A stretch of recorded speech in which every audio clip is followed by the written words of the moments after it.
What is going on? What is going on? What is going on? It's your boy, Julian Stoutt, licensed personal trainer, licensed PE teacher, world record powerlifter, special education teacher, here to take the fear out of fitness. And we are about to take off, and class is in session. So, I'm not staying long tonight because orange and blue is playing the silver and black for the NBA chip, and I'm not missing the entire game tonight because it's big for me. I'm from New York, right?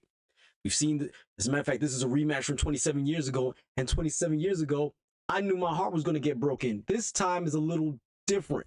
I don't think I'm going to get my heart broken. I'm just not sure if it's going to get broken tonight. So, with that being said, you see the title in the thumbnail?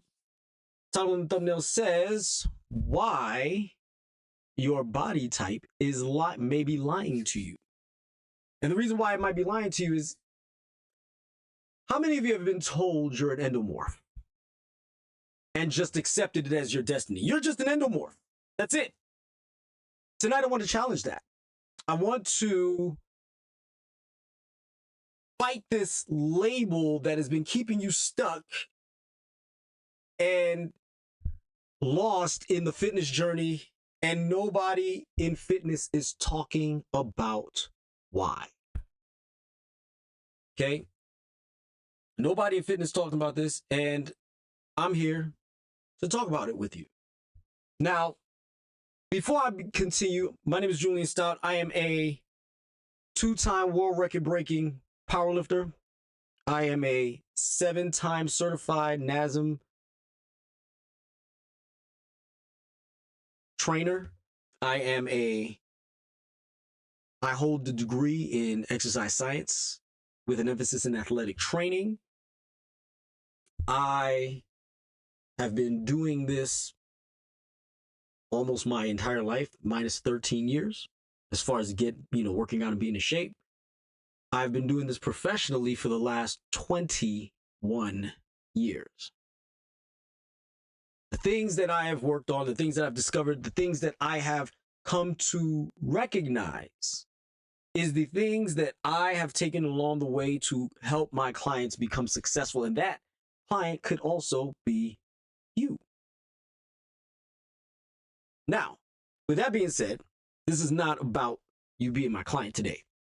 This is about you understanding why your body type might be lying to you, because a lot of people just simply see a number on the scale and the size of their body and then make the assumption that they are an endomorph merely because they're obese. And in that, 3 classic body types is oversimplifying the fact that there's more to it than that. So, body composition is not uniform. So when I say that body composition is not uniform, not everybody has the same body composition in the same places. So what that means is that not everybody is broad-chested. In women's cases, not everybody's well endowed. And as a matter of fact, your breast, and speaking towards the ladies, your breast endowment has nothing to do with your body type. I'm going to repeat myself. I'm going to say that one more time. Your breast endowment does not play a role in your classification of body type. You could be an ectomorph and be walking around with double D's. You could be an ectomorph with F's. You could be an endomorph with A cups. You could be a mesomorph and be middle down the road all the way through. C cup, and that's it. And we're talking about breast size, right? And any variation in between.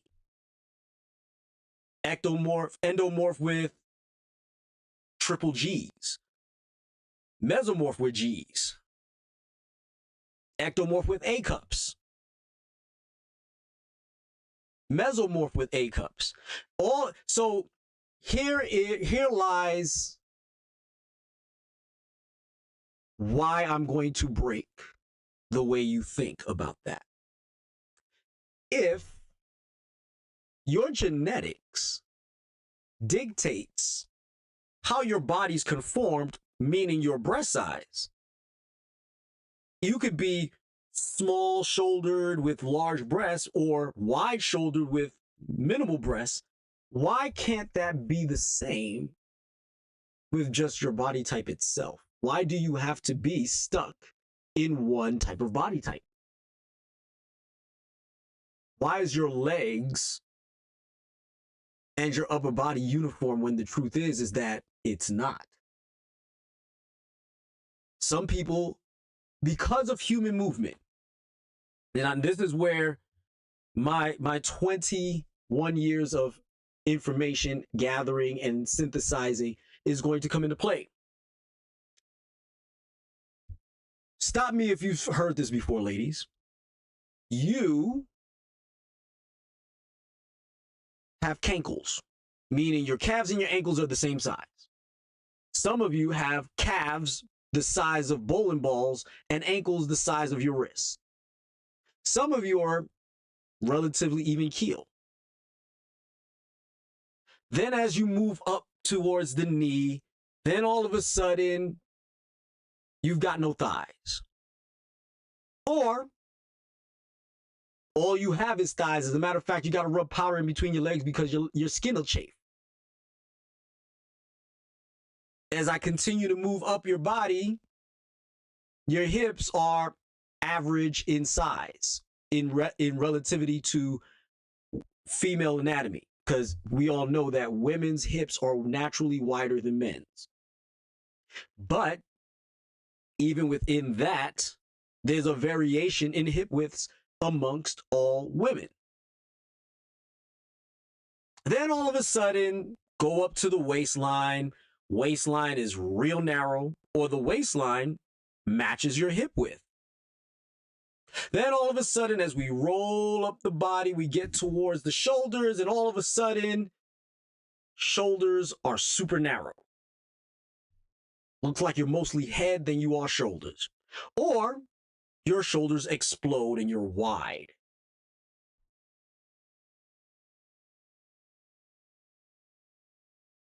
All those variations that I've just explained can be in a multitude of bodies, can it not? Does each segment that I've described has to be in a specific body all the time? Because stop me if you've heard this before. That's not you. So with that being said, a woman who's lean in her shoulders but fat in her hips is not necessarily an endomorph. You cannot classify her as a full-on endomorph. Why, do you ask, Julian? Because when she starts working out her upper body, all of a sudden it gets toned real quick. Definition starts showing up, all that, right? But guess what didn't really go nowhere? Those thighs, those glutes, the hips. I'm specifically talking to people who have been declared endomorphs. Right? And with that being said, you're not a classic endomorph. Because do you fit neatly into the ectomorph category? Clearly not, because your shoulders aren't that narrow. You're not that tiny. You're not that frail on the upper portion of your body. Right? Are you a mesomorph? Clearly not, because your thighs are thicker than cold peanut butter. Your thighs is oatmeal left out. Is that thick?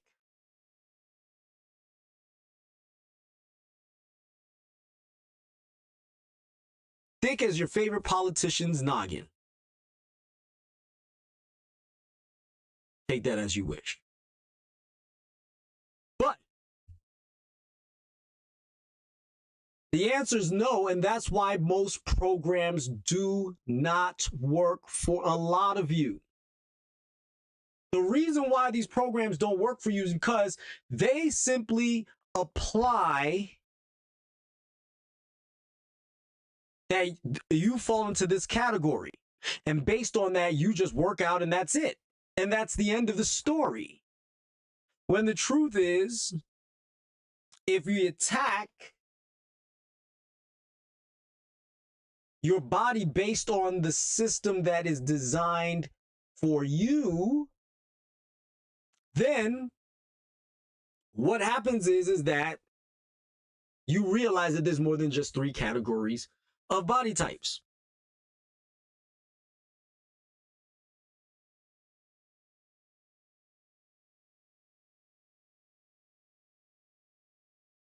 So the reason why I'm bringing this up is endomorphic.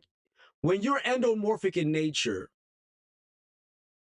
fat accumulates easy. Food gets converted to fat a lot easier than it does to be converted into energy. Why is that? Because for evolutionary standpoints,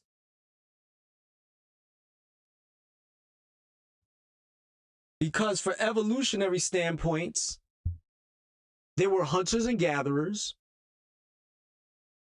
There were hunters and there were gatherers, right? And in hunters and gatherers, hunters are quick, attacking, immediate in nature of violence, right? You have to be quick, fast, and you have to attack hard, and you got to be strong. And that does not mean that an endomorph cannot be a hunter, but also that endomorph is lean and they're muscular, but they're larger than average, right? The gatherer, on the other hand, has to have the stamina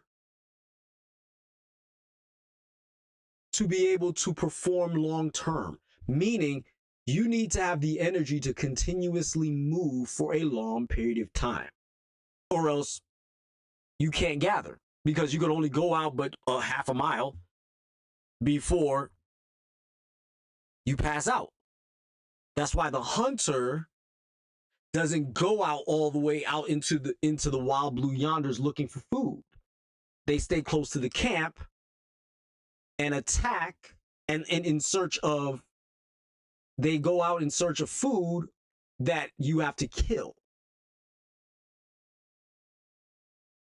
But it has to be nearby. Doesn't mean it's not a distance, but it's nearby, because you need the energy in order to get back with what it is that you killed. The gatherer can wander off into the wild blue yonder and then take that food with the strong, sturdy frame that they have and bring back that food. So if it makes sense to you, the fat accumulation is meant for energy storages for the long haul without the necessity of having to eat in mass, in large quantities. So in other words, the eating habits of the hunter and the gatherer are inverted now. The hunter is not supposed to eat as much as the gatherer, but it doesn't mean that the hunter doesn't need to eat. The gatherer needed to eat because it needed to walk long distances and have the strength to carry back its collection over that long distance. But now, what we have done is that food that a hunter, the food that a gatherer eats, the gatherer eats like the hunter and the hunter eats like the gatherer. It doesn't take much for the human body to accumulate body fat on an endomorph, or to even accumulate muscle. We call it anaerobic. It's anabolic, excuse me. It's anabolic metabolism. You have an anabolic metabolism when you are an endomorph. You build easy. Whereas the hunter has a catabolic metabolism. It breaks down easy. These are things that people don't seem to understand when it comes to the human body. Not everybody's designed to be thin, which means if you're not designed to be thin, that means you're designed to build. You're a builder, not a destroyer. So for those of you who have builder legs with a destroyer upper body, that's who you are. Whether you're short, tall, or average, it doesn't matter. You have been lied to because simply everybody places you in a category of this type of consumption, this type of appetite, this type of nutrition, this type of energy needs to be expended. So let me give you an example. Everybody assumes that when you see an obese person, that their appetite is enormous. They can't stop eating, correct? Well, I'm here to tell you that's not true. There are plenty of people I've seen who are obese that don't eat nearly as much as they should, which also does what? Put their bodies in gatherer mode. They store because they don't know when's the next time they're going to get food.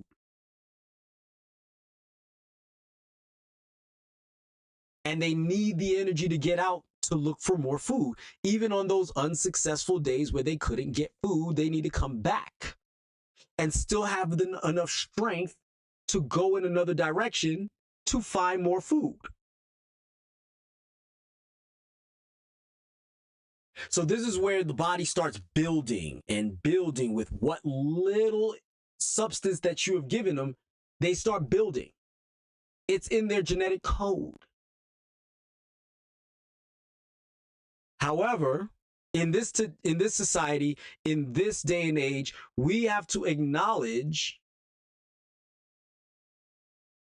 that one's appetite might be the cause of their obesity, not the other way around. Now, obviously, we know that when you see My 600-Pound Life and those types of shows, these people are not only eating in large quantities, but they're eating in large densities.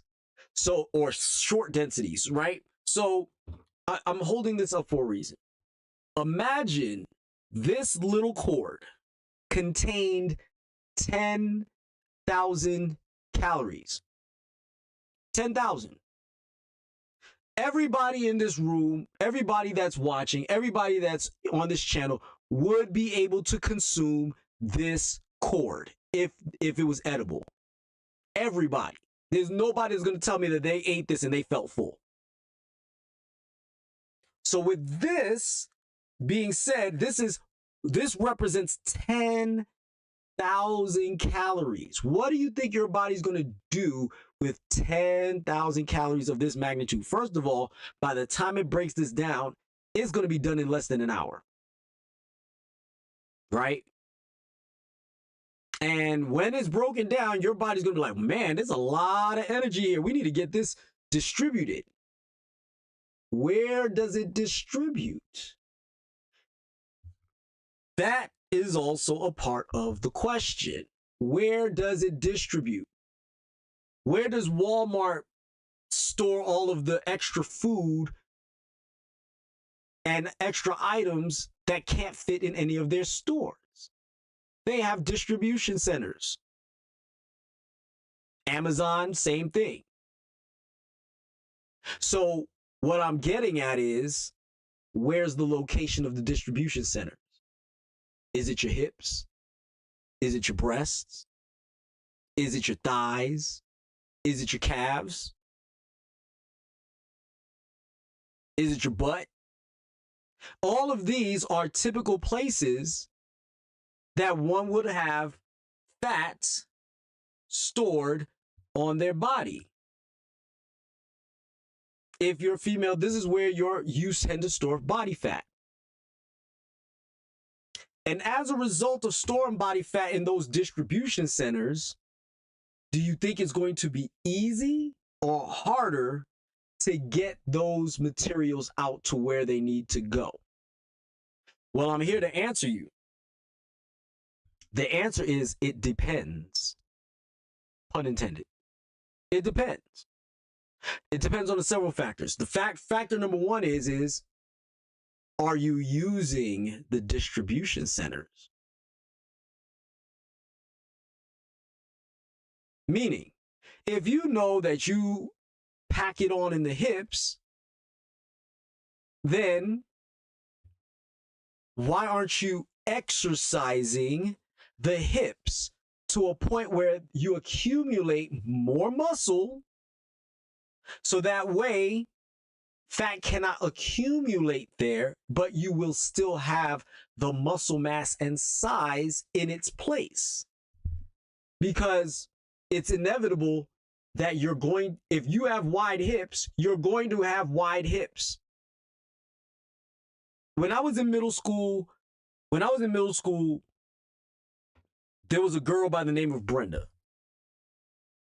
Brenda, we were all in the 6th grade, so this is not wrong for me to say this, but Brenda was built like a grown woman. I'm talking wide at the hips. Her Catholic school uniform just looked out of place. Okay? I'm keeping it real with you. It just looked out of place. I'm not being perverted and I'm not being weird about it, but I'm just being real. And the realness is that some of you were in that position yourselves back when you were in middle school. I'm talking to the people who are around my age. I'm 49. We're not going to play games. I'm 49 years old. And you could be anywhere between 35 and 55. Heck, even 65.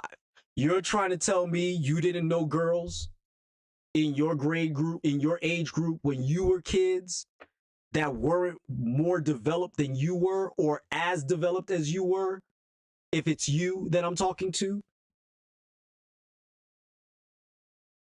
that didn't have hips and thighs even at 11 years old, 12 years old, 13 years old. Another girl that I remember her name was Maiba. Same way, short, very short. Even for me, short. Okay? I was short. Middle school, I'm still short. But I mean, for middle school, I was insanely short. Okay? And when if she was 4'11", she was a lot. And as a matter of fact, she couldn't have been 4'11" because me and her weren't that much different in height stature. So I'd even give her 4'9", 4'10". Okay? At 4'9", 4'10", Maiba was built like a little tank. Well endowed, both top and bottom, small waist, because she's still 13 at that time. So, and she was 13, not 23, not 33, 13.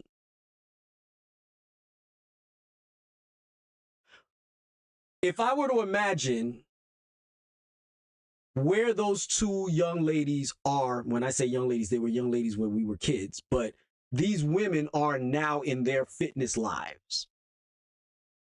I don't know. I can't predict. But what I will predict is I'm damn sure those bodies didn't go anywhere. If anything, at worst, they expanded. At best, they've been maintained.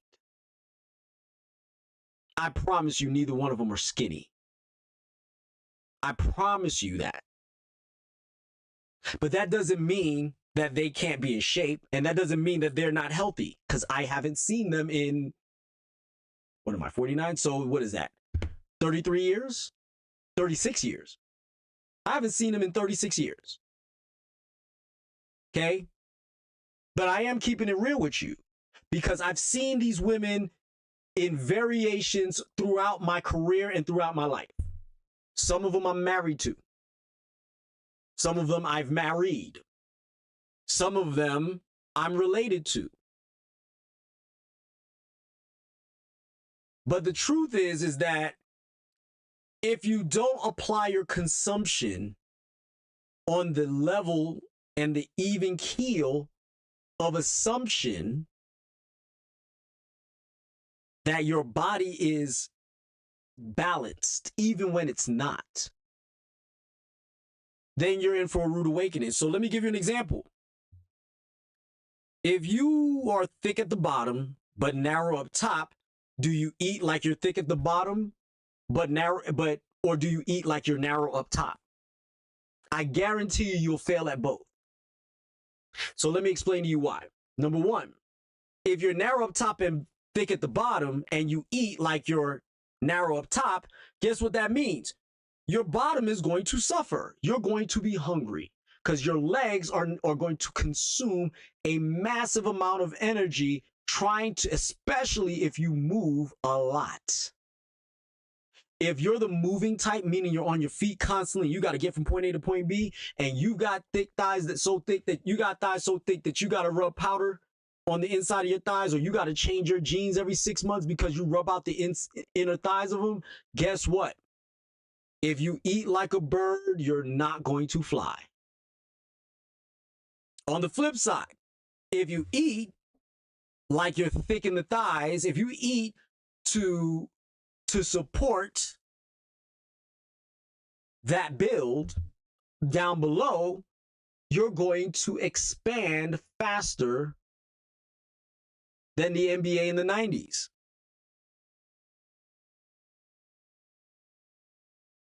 The trick is, at this point, my advice to you is to eat in the middle, because you are the nature of two extremes.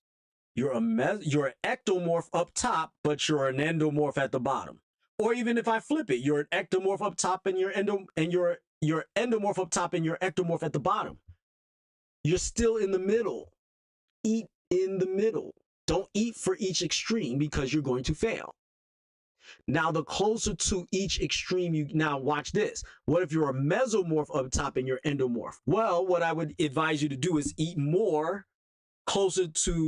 eat like a mesomorph, but closer to the endomorph. Excuse me.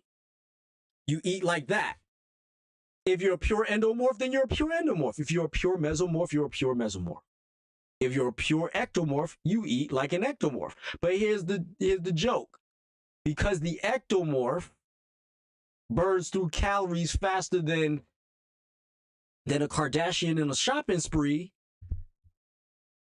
they tend to eat more and don't show any signs of weight gain.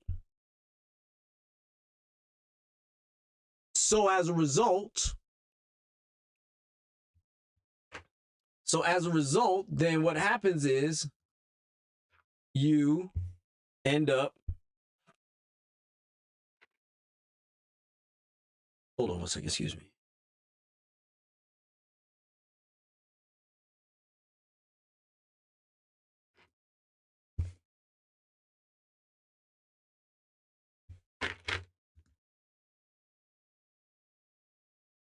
Sorry.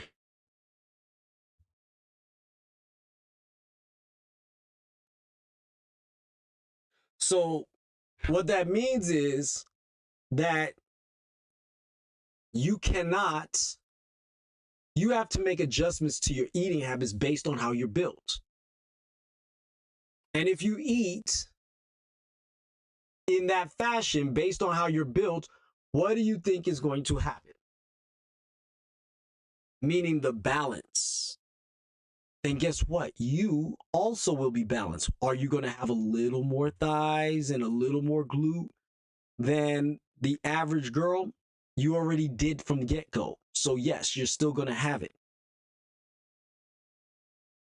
My prime example has always been, and it will be, Lizzo. Some of y'all, if you've been watching my channel enough, you would probably think I hate Lizzo. And you would probably think that I denigrate her every chance I get, and I don't. I celebrate her on a multitude of levels, but at the same time, I check her when she starts getting into false positive body imagery, right? So your appetite. So Lizzo, let me explain to you what I mean by that. So Lizzo came onto the scene, morbidly obese, very talented, very pretty. Despite her obesity, that doesn't matter. She's still very pretty. And she was that type of person that was fighting the system, trying to get people to understand that she's beautiful no matter what size she is, yada, yada, yada, right? That's a preference thing. Beauty is in the eye of the beholder, therefore it is a preference. It is not about whether or not you're a size 2 or a size 22.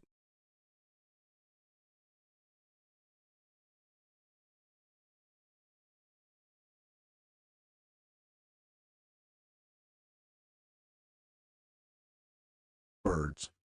So, with that being said, all of a sudden, because I've told people she is fit, but she was not healthy. And I was right. Lizzo has lost a bunch of weight now. Is she skinny? Hell no. And she's never going to be skinny. And when I say that, hell no, it's not to suggest that she's not going to be healthy, because actually she's way more healthier now than she was a year ago. Could she lose a little bit more weight? Sure, why not?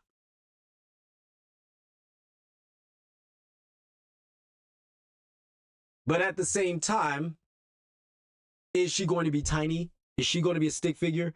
Is she going to be Eva Longoria? No, because Lizzo is tall by most standards. As a matter of fact, let's look that up, shall we?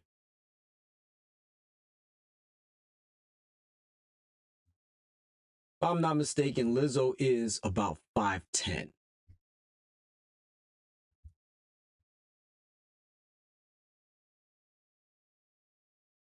And I'm dead on. Lizzo is 5 feet 10 inches tall, which is obscenely tall for a woman. Any woman that's over 5'7" is tall, is considered tall. We're not even getting into WNBA height. She is about the height of an average WNBA point guard, as a matter of fact. That's how tall she is. Now, in terms of weight, I'm not going to speculate where she is. But what I am going to say is that Lizzo learned how to function within her consumption, within her appetite, within her nutrition, and within her expenditure. And when I say that, she literally, I've watched her on YouTube, I've watched her on Instagram, be jogging on the treadmill. Yes, on the treadmill, and still be singing her songs as though she's on tour. Watched her do it. That is a phenomenal feat cardiovascularly. You understand me? I don't know about you, but some of y'all out there in YouTube land can't walk and chew gum and talk at the same time without losing your breath, let alone jog with the amount of weight that she carries and still sing at the level, at the quality level that it sounds like she's on record. Lizzo's talented, and that's why I said she's fit, because she can perform. I've watched that woman dance in 6-inch Gucci heels singing, you know, Truth Hurts, dancing the whole time, and then pulls out the flute, starts playing. On entertainment value, Lizzo does not cheat you, okay? So Lizzo must have realized at some point eating multiple Crustables and all this other junk is not helping her cause, because if she keeps performing at that level, at that weight, her legs are going to give out eventually, which will then put her at a disadvantage, because the big draw about Lizzo is the entertainment value. Not suggesting that Lizzo can't sing, because like I said, again, the woman jogs on the treadmill and sings at the same time. Is she jogging at like 9 miles an hour? Of course not.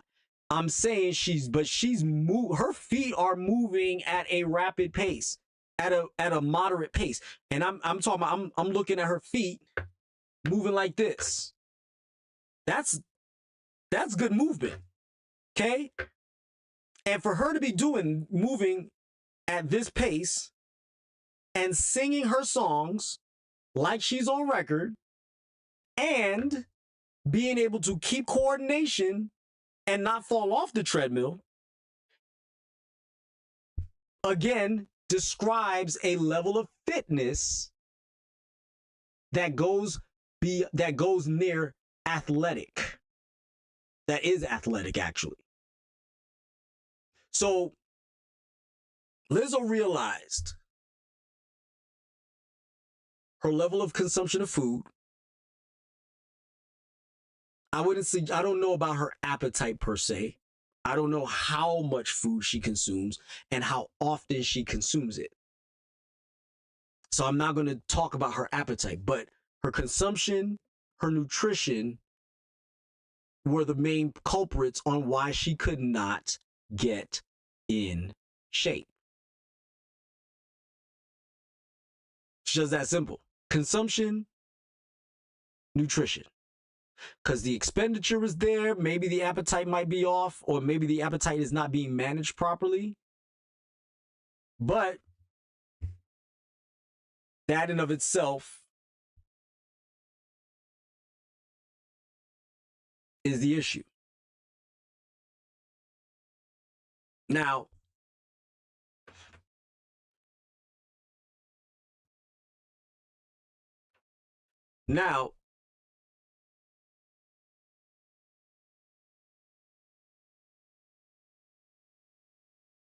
you guys have been blaming yourself about failing programs that have not been designed for your body. For those of you who are, leaner, but lost their way a little bit, you could snap back that fast. This conversation is not necessarily for you, but I still need you to listen.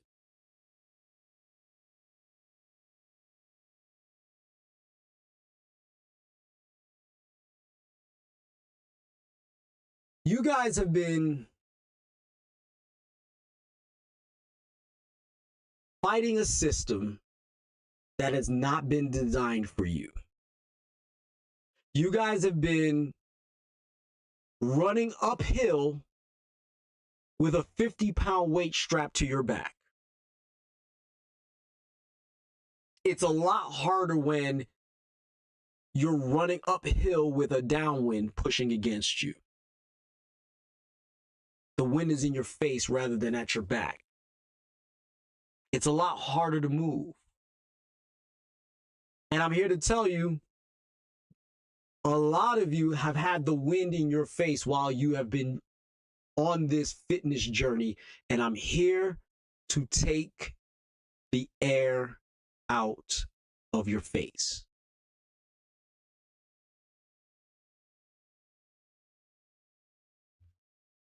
It's not been your fault.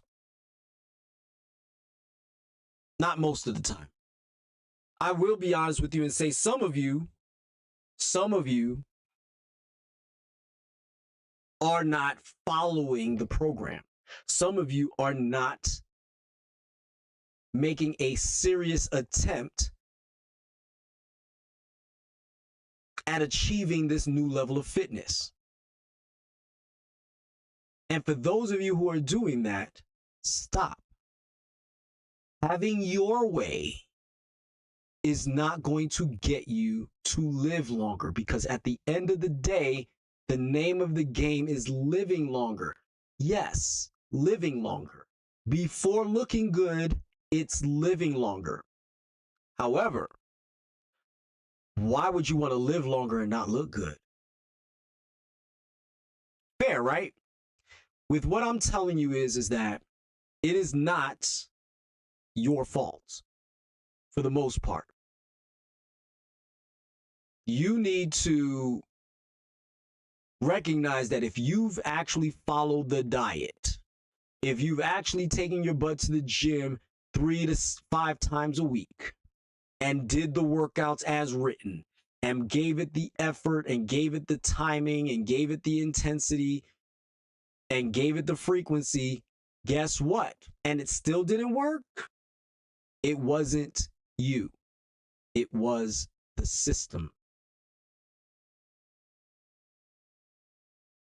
No asking you to do ridiculous diet fads. No asking you to take drastic measures in order to achieve something. That's not what we're doing. What we're doing is we're making the suggestion that the system failed you.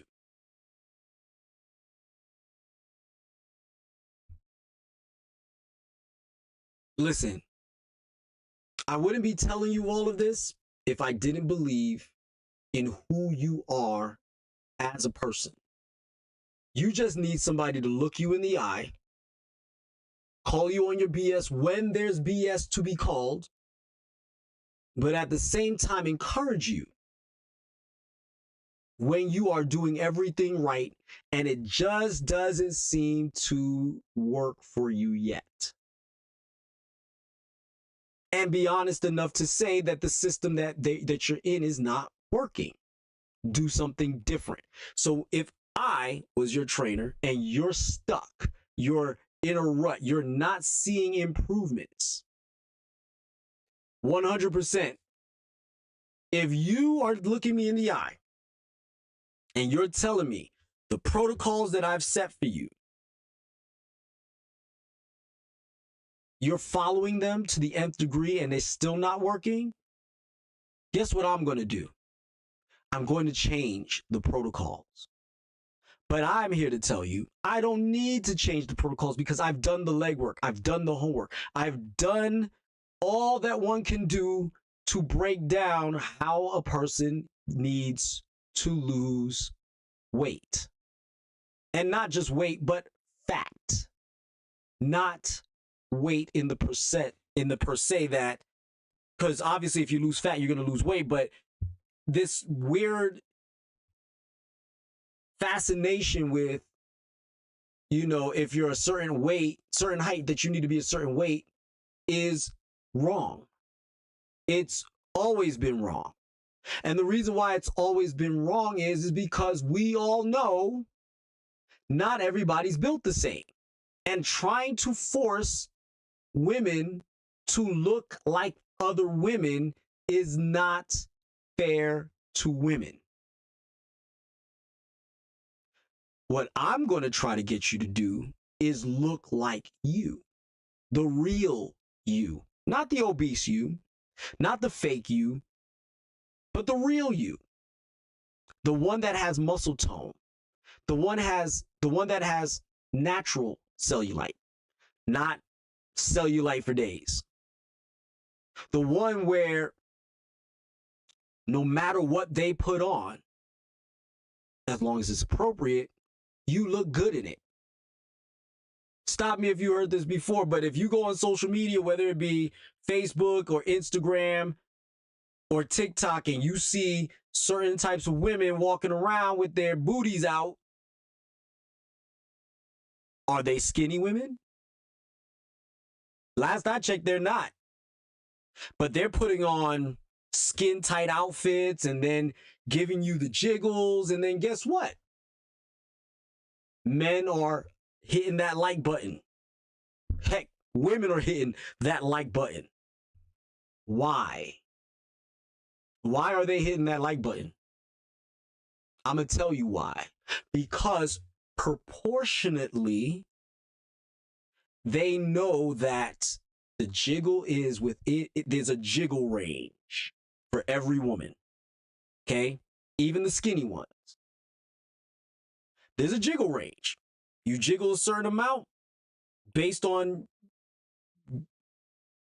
endowments, and it works. Jiggle too much, it's not cute anymore. Don't jiggle enough, and it's not cute anymore. So what I'm saying is that, and like I said, men and women, it comes across my timelines from time to time. And when it does, they all have the same factors going on. And that is, they're not too lean and they're not over fat. They might be bigger than a woman of equal height, but they're not obese per se. Some of them are, but some of them are not. And the ones that are not are going to have more longevity than the ones that are.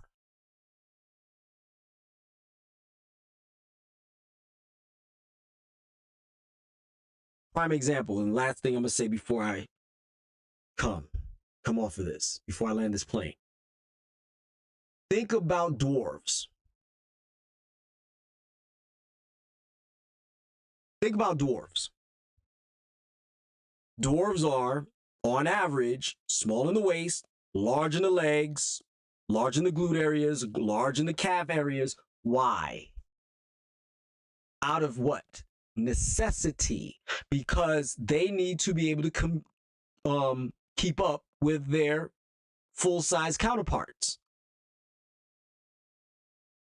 You don't think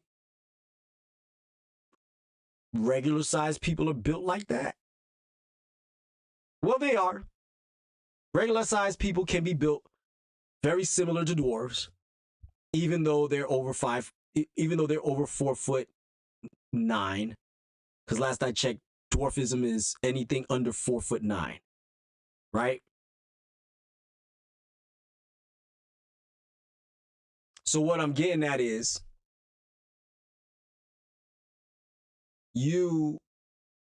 these are prime examples on how and why you have to shift your mindset and stop focusing on, I need to get skinny, I need to lose weight, because it's probably not your weight. It's more than likely your fat. And if you focus on fat burn as opposed to weight loss, life would be a lot easier for you.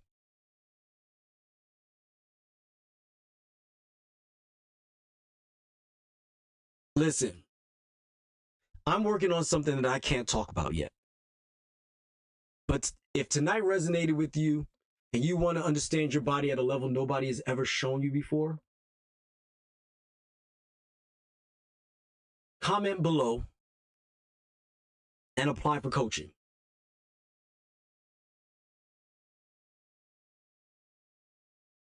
You click the link and you tell me you want to coach. I promise you, I will get back to you and I will give you the information that you need in order for you and I to link up so that I could coach you much better than you've been ever coached before, if not ever. Okay? I have limited spots. So because I build every program around you, I want to make sure that you guys understand that I am actually putting in thought and effort into every single person I train. Not a generic body type, but who you are as a human being. So if you want to do that, go ahead and click the like button, comment below, and let me know you're interested, and I will give you the pertinent information that you need. In the meantime, I'm going to go grab me something to eat and enjoy the rest of this game, despite the fact that my Knicks are losing by 5 right at this moment. So don't forget to like, subscribe, share, follow me on Facebook, Instagram, and on YouTube. Have a nice day. Be the best you. And class is Stoutt.